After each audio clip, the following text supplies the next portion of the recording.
Now I know we've gone over this trial a lot lately, and for good reason, and I promise we'll move on in our next video, but I just couldn't quite let go without calling out a little bit more of the ridiculousness.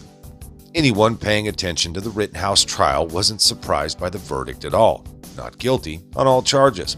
He was clearly attacked by the 3 communists he shot. The only thing shocking to us was the verdict took almost 4 days of deliberation.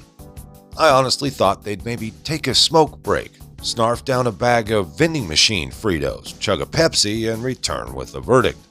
Needless to say, everyone on the left, from Democrat politicians to washed-up football players, had something to say about Rittenhouse, both before and after the trial, which they clearly did not watch. Some are walking back the nonsense and hatred that they spewed. Unfortunately, most are doubling down on their lunacy. Let's see who the winners and losers of the verdict are and how they're responding. We'll break things down right after this quick commercial break to pay some bills. Friends, I'm going to point out the obvious. It seems like big government and big tech are trying to destroy America.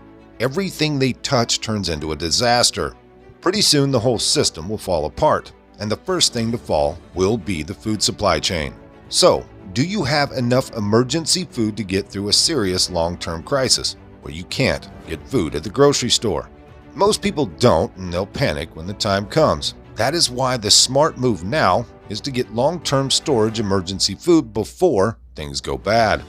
I highly recommend My Patriot Supply. They've served millions of American families and have over 41,000 4-star and 5-star reviews.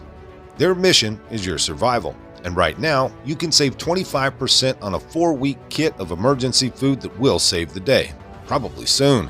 Order a starter kit for each member of your family, and they'll ship everything quickly and discreetly to your door. Go to preparewithresurgence.com so you can claim your 4-week emergency food kit and save 25% in the process. That's preparewithresurgence.com, or hit that link in the description box. Okay, so let's go over the winners. The winners are obvious for the most part. Kyle Rittenhouse, the Rittenhouse family, his lawyers, and the jury who refused to back down to pressure from the street thugs and the radicalized suburban rich kids, threatening them through bullhorns. More winners include the Second Amendment and every American who values his right to defend him or herself, as well as everyone who believes in our justice system in general. Even the low-IQ revolutionaries in the streets who may someday face an actual jury themselves. Also, well, I feel the need, I have to point out Tucker Carlson. Now I know, he let a lot of us down after the election, but he has been fearless of late. Never, not even for a moment, did he play the whole, let's wait and see how the facts lay out bullshit. You know, that kind of undercover, half-ass appeasing of the leftist mob. Nope. He called bullshit from Jump Street on this, and it's been refreshing as hell. Okay, let's move on to the losers now. The list of losers is long and rather hilarious. It begins with New York Representative Sean Patrick Maloney, the chairman of the Democrat Congressional Campaign Committee, the DCCC, who irresponsibly claimed that the riots were over the killing of Jacob Blake, an unarmed black man. Clear to most of you, at least hopefully, Blake was shot by police but wasn't killed. He also wasn't unarmed. He admitted he had a knife, for crying out loud. Quote, "We sent out an incorrect version of our statement," Chris Hayden, DCCC spokesman, tweeted. Quote, "Here is the correct version. Apologies." Now at least this dipshit is white and obviously out of touch with these kinds of things. You see, Jacob Blake doesn't come up on the practice greens at the country club and chit-chat before the daily 9 to 18 holes. Maybe inflation, maybe even Bitcoin, but not some black guy in Wisconsin. But the ESPN corporate-style wokesters of color, perfectly balanced along with a blend of white and various shades of females, didn't even understand the details of the Jacob Blake tragedy yesterday.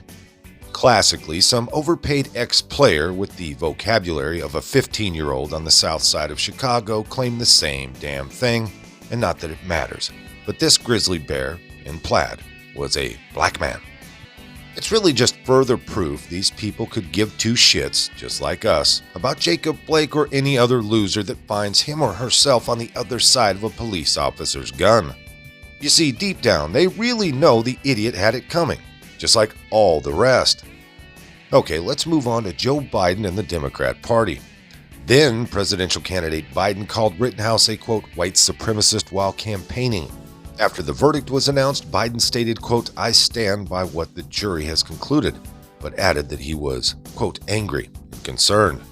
Also stating, kind of like Barack Obama in a similar situation, any of those boys could have been my son, except this time it's kind of true. He really didn't state that, I just thought it would have been kind of funny if he did. To be fair, I can understand how President Shits himself got it wrong. After all, our lovely drooler-in-chief thinks it's okay to shower with his daughter. Okay, let's move on to Kaepernick, the most un-black name ever given to a supposed black man in history. You know, Colin. Hold on, I need to adjust my imaginary tie. I have to do that every time I say the name Colin, it's so white. This revolutionary was raised by a nice upper-middle-class white couple in a beautiful white suburb in the 1980s and 90s.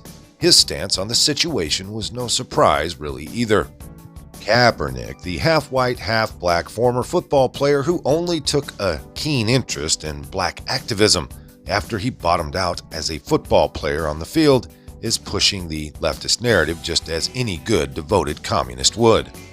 It's not surprising he is beating the cash cow white supremacy drum. It's just embarrassing as hell. But we are getting used to it now, aren't we? As we all know, Rittenhouse shot 3 white people, all of whom are seen on video attacking him. The shameless Kaepernick is just keeping up the narrative. He's got to keep those Nike checks rolling in one way or another.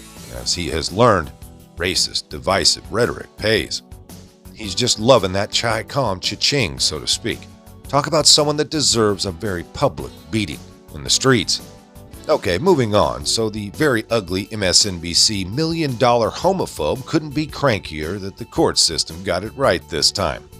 For her, it's not about justice. It never has been. It's all about color. Oh, and gay people. She doesn't like gay people. We need to keep that historic detail relevant and in the public's thoughts when considering this racist maniac. Reed is blaring the white supremacy bugle louder than most. Never mind that black people kill twice as many black people every year as whites kill black folks, if that makes any sense. Useful idiots like Reed are a key force in the commie movement. Boy, would I hate to be Reed's gay intern when the verdict came down. Well, I'd hate to be her intern, period, I guess. Okay, let's move on. Leftists nationwide are furious. How dare a 17-year-old fight back against 3 of their fascist brown shirts? Worse yet, how dare he get away with it? News pundits called him a domestic terrorist, an active shooter, and a murderer. Meanwhile, Antifa and BLM are the darling street thugs of the left. They burn and loot with near impunity. So often, it almost becomes the norm, and that is part of the plan. How is it that 3 of their street goons could get shot, and the shooter just walks away? I'll finish up with yet another fact most responsible gun owners know. More people are killed by blunt objects, like skateboards, feet, and fists, like those of the attackers who came at Kyle. Oh, and handguns, like the one pointed at Kyle, and rifles, like a lot more. It's a new day in the war against the leftists. The Rittenhouse trial was our battle of Midway. The tide is turning. The Marxists learned a hard lesson. Antifa and BLM are the spoiled brats of the left, or the children of the DNC as I like to call them. They've been allowed to rip this country apart. Maybe next time they'll think twice about attacking a young man who isn't really afraid of their bullshit. They'd better, because I've got a feeling that a lot more Kyles have just gone safeties off, if you know what I mean. Okay, I promise in the next one we'll take a break from the Rittenhouse saga. Some of this came by way of PJ Media. If you liked it, hit that like button. Subscribe if you haven't. Leave a comment down below. There's a PayPal link in the description box, so please put $1 in the bucket on the way out the door. I'd like to thank everyone for all your donations. They're much needed and much appreciated. Now, with all that being said, we'll see you next time. Come on, move. Move. Easy, easy.